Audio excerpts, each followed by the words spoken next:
Hello दोस्तों, नमस्ते। कैसे हैं आप सभी? मेरा नाम हेमराज है और आप देख रहे हैं टॉप स्थान। जैसा कि काफ़ी सारे विद्यार्थी जो पुराने विद्यार्थी मेरे से जुड़े हुए हैं, देखिए भादो अकेडमी का ही परिवर्तित नाम है। कुछ विद्यार्थियों को नाम लेने में प्रॉब्लम थी, तो इस वजह से हमने टॉप स्थान रखा है। आप समझ सकते हैं कि हमें उस स्थान पर जाना है जो टॉप हो, हमें वो स्थान अचीव करना है जहाँ पर हमें सफलता ही मिले। तो उस बेस पर हमने ये नामकरण किया है और मैं उम्मीद करूंगा कि आप अपना प्यार देते रहेंगे, क्योंकि ये हम सबका परिवार है। तो हम मिलजुल के हम काम करेंगे और मिलजुल के हम स्टडी भी करते रहेंगे अपनी। आज ये वीडियो थोड़ा सा स्टडी से हटके हैं और इस वीडियो के माध्यम से मैं आज आपको आप ये कह सकते हैं कि आने वाली चुनौतियां आप कह सकते हैं, या जीवन में जो आप मुश्किलों का सामना कर सकते हैं वो आप बोल सकते हैं। स्टडी अपनी जगह अलग है और ये टोटली जो है एक सच्चाई है, और मैं इस सच्चाई से आप लोगों को रूबरू कराने की कोशिश करूंगा। मैं ये समझता हूं कि जो मेरे से बड़े मेरे भाई बहन देख रहे हैं, हो सकता है उनको इस चीज़ का पता हो सकता है वो इस चीज़ से वाकिफ़ नहीं हो, लेकिन मैं आज आपको जहां तक मेरी समझ है, जहां तक मुझे इस नॉलेज है, इस चीज़ में आज आपको समझाने जा रहा हूँ।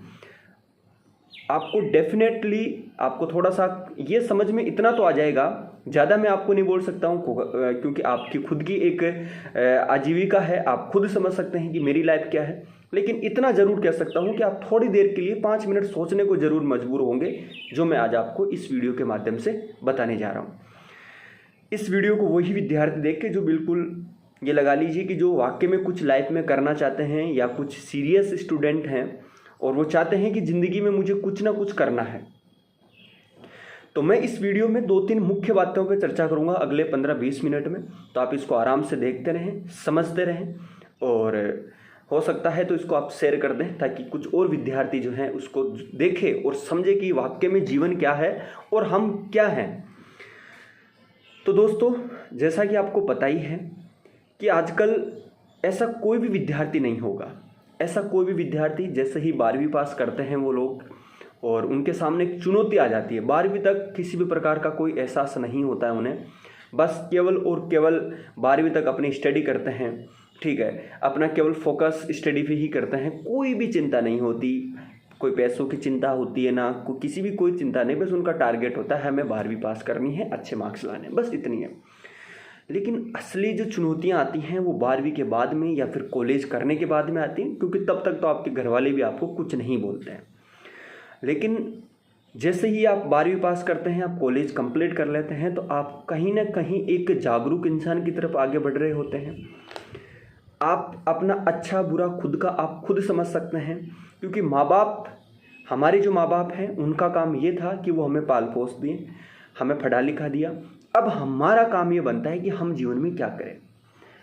मैं ये समझता हूँ कि काफ़ी सारे विद्यार्थी लोग होते हैं जो वाकई में ये सीरियस होते हैं और वो समझते हैं कि मुझे मेरे माँ बाप के लिए मुझे कुछ करना है। लेकिन जैसे ही वो 12वीं पास करते हैं और ग्रेजुएशन कर लेते हैं, तो उनके सामने ये संसार खुलता है नौकरियों का, और वो देखता है कि अब मुझे क्या करना है। जैसे ही वो देखता है तो उसके सामने हज़ारों लाखों लोगों की जो विद्यार्थी हैं, जो विद्यार्थीगण हैं, जो कम्पिटिटिव की तैयारी करते हैं, तो उनको देख के वो एकदम से घबरा जाता है बहुत भयंकर तरीके से। अरे यार, ये क्या हुआ? क्योंकि जब उसने स्टार्टिंग में सोचा था कि मैं 12th पास करने ग्रेजुएशन बाद में मैं इसकी तैयारी करूंगा, लेकिन जैसे ही वो आगे पहुंचता है तो उसके सामने बहुत बड़ी, अरे यार ये तो बहुत काम खराब है भाई, इतने सारे विद्यार्थियों में मेरा कहाँ नौकरी आएगी।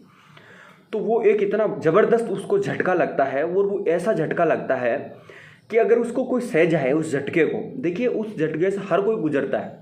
मैं ये नहीं बोलता हूँ कि आप ही गुजरेंगे या मैं ही गुजरा हूँ, सब उससे गुजरते हैं, क्योंकि 12th या ग्रेजुएशन तक आप पर कोई प्रेशर नहीं होता। लेकिन जैसे ही आप आगे करते हैं तो थोड़ा थोड़ा घर वालों की तरफ से, बेटा या बेटी आप क्या करने की सोच रहे हो, आप क्या करोगे, क्योंकि वो आपका पूरी ज़िंदगी भर आपको कमा के नहीं दे सकते। अब हमें कुछ करना है उनके लिए, हमारी लाइफ के लिए हमें कुछ करना है, हमें उनके लिए कुछ करना है, अपने माँ बाप के लिए हमें कुछ करना है, ठीक है, हमें देश के लिए कुछ कर सकते हैं। हम कर सकते हैं कि हमारा कर्तव्य बनता है कि हम इस देश में पैदा हुए हैं, तो हमारा कर्तव्य बनता है कि हम देश के लिए कुछ अच्छा करें, हमारे माता पिता के लिए हम अच्छा करें, समाज के लिए अच्छा करें।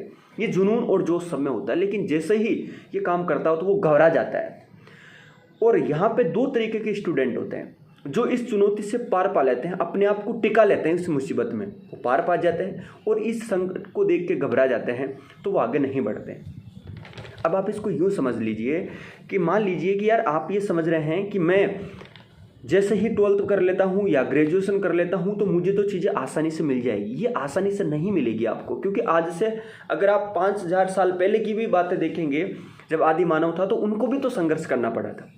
तो ये ज़िंदगी में भगवान कृष्ण एक ही बात बोलते हैं कि भैया अगर आप संघर्ष नहीं करेंगे तो आपको कुछ भी अचीव नहीं होगा। भले ही आप अभी इस वर्तमान को देख लेंगे या फिर आने वाली पीढ़ी में देख लेंगे या पीछे का आप इतिहास उठा कर देख लो, संघर्ष तो सभी ने ही किया।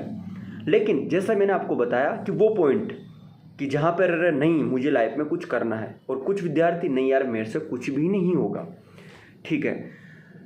तो मैं आपको सिंपल शब्दों में ये बोलता हूँ, देखिए आगे धीरे धीरे मैं आपको स्टेप बाय स्टेप समझाता रहूँगा चीज़ों को कि क्या क्या हमें प्रॉब्लम आती है जब हम किसी चीज़ की तरफ आगे बढ़ते हैं, और क्या क्या प्रॉब्लम है हम उनका सॉल्यूशन निकाल सकते हैं। लेकिन मैं अभी बात वहाँ कर रहा हूँ कि जहाँ पे आप निकलते हैं नए नए विद्यार्थी के रूप में, तो आपको कई सारी प्रॉब्लमें करनी पड़ती है। तो मैंने क्या बोला आपको कि जैसे ही आप वहाँ जाते हैं तो आपको डर लगता है, लेकिन जो विद्यार्थी ये सोचता है कि मुझे कुछ करना है भले ही कुछ भी हो जाए, जो मानसिक रूप से मजबूत होता है ना, वो डेफिनेटली उस प्रॉब्लम से निकल जाता है। और जो मानसिक रूप से प्रॉब्लम दिक्कत आती है, उसको जो अच्छे से स्ट्रॉन्ग नहीं है, वो घबरा जाता है और वो कुछ भी नहीं कर पाता, बल्कि वो सरकारी नौकरी भी नहीं बल्कि खुद का काम भी अच्छे से नहीं कर पाता जब वो घबरा जाता है।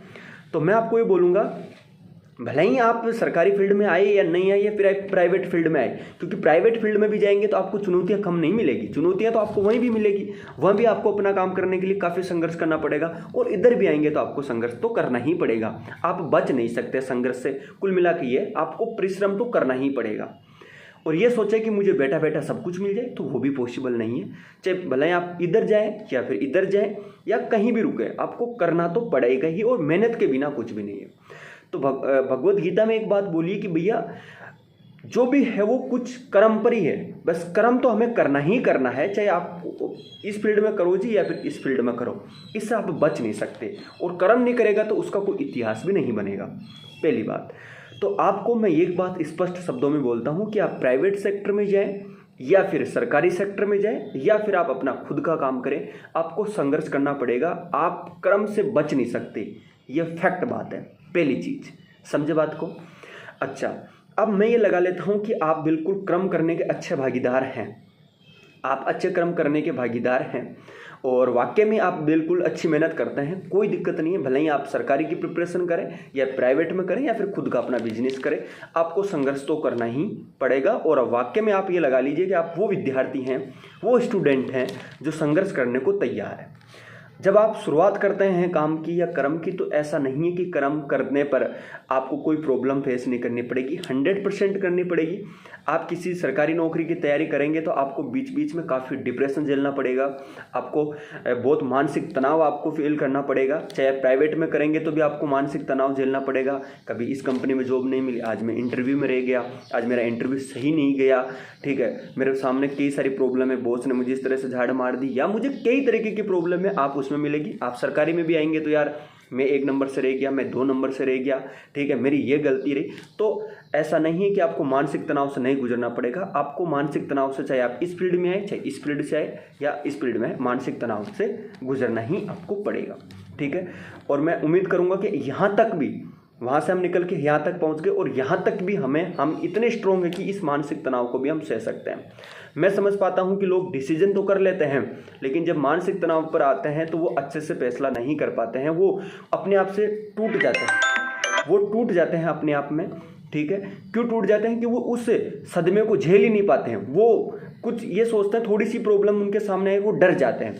तो हमें डरना नहीं है, क्योंकि ये बात स्पष्ट है कि जब तक हम आगे नहीं बढ़ेंगे हमें चुनौतियां नहीं मिलेगी, और चुनौतियां उनसे हम पार नहीं पाएंगे तो हम सफलता भी नहीं मिलेंगी। यानी आप ये लगा लीजिए कि आप अगर इस तरफ जाने चाहेंगे तो ये चुनौतियों का खंभा है, ठीक है, ये दीवार है, हमें इसको लांघना ही पड़ेगा। अगर आप इससे डर जाएंगे कि यार ये इतनी बड़ी दीवार है, मैं इसको कैसे लांघूंगा, तो फिर हम सफल नहीं हो सकते, ठीक है। तो आपको यहाँ मैं एक चीज़ समझाना चाहता हूँ, इसका निष्कर्ष शॉर्ट रूप में ये निकलता है कि आपको मेंटली, आज के टाइम में मेंटली इतना स्ट्रांग होना है, सच बताऊँ बहुत ज़्यादा आपको मेंटली स्ट्रांग होना है।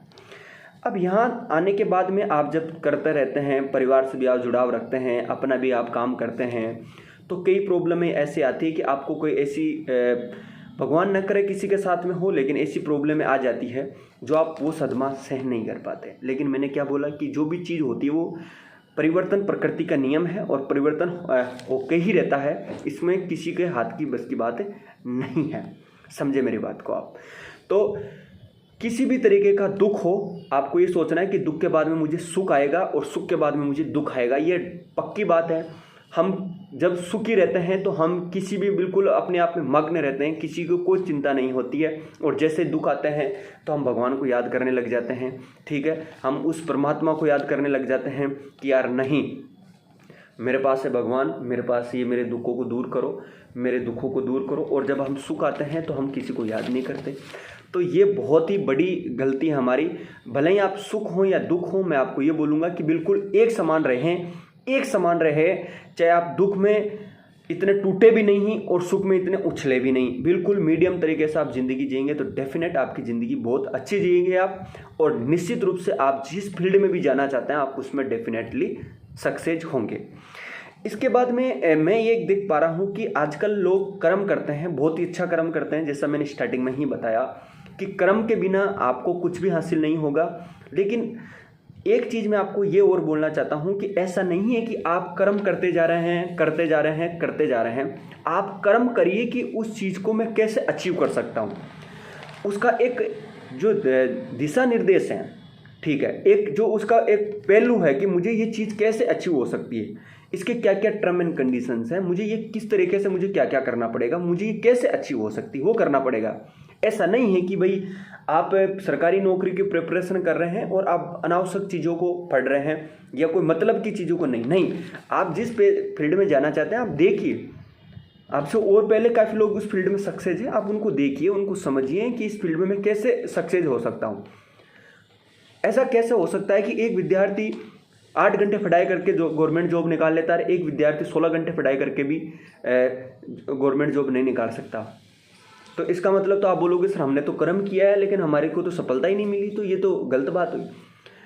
कर्म ऐसा होना चाहिए, ऐसा कर्म होना चाहिए कि मैं उस चीज़ को किस तरह से अचीव करूं, ठीक है। क्योंकि आप उस चीज़ को अचीव करने के लिए पूरी प्लानिंग बनाएंगे, सही डायरेक्शन में काम करेंगे और बस करते जाएंगे और आपको ऑटोमेटिक अंदर से फील होने लग जाएगा कि वाकई में मुझे अब निश्चित रूप से मुझे लग रहा है कि मैं इस काम में कर दूंगा। लेकिन ऐसा नहीं हो कि जो चीज़ आपके आ ही नहीं रही है या आपको कुछ समझ ही नहीं आ रहा, आप उसके पीछे पड़े हुए नहीं। तो कर्म भी आपको इस तरीके से आपको करना है। तो मैंने अब तक क्या क्या बातें कर ली, मैं उस पर थोड़ा सा बता देता हूँ। जब भी आप 12th या ग्रेजुएशन करते हैं तो आपके सामने बहुत ज़्यादा ये लगा लीजिए कि आप संसार आपको ओरिजिनलिटी का पता चलता है कि क्या है क्या नहीं है। उसके बाद में आपको अपने आप को स्ट्रॉन्ग करने के साथ में आपको डिसीजन करना है कि मुझे क्या करना है, मुझे क्या नहीं करना। ये भी एक अपने आप में बड़ा फैसला होता है। उसके बाद में आप जब आगे की तरफ बढ़ते रहते हैं तो आपको मानसिक तनाव से भी गुजरना पड़ता है। क्योंकि अगर आप मानसिक तनाव से नहीं गुजरेंगे तो ये लगा लीजिए कि आप मेंटली स्ट्रॉन्ग नहीं होंगे, ठीक है। तो मानसिक तनाव आता रहता है। अभी मैं बताऊंगा कि आप मानसिक तनाव से भी कैसे पार पा सकते हैं इन कठिनाइयों से, आगे थोड़ा सा मैं एक्सप्लेन करूँगा।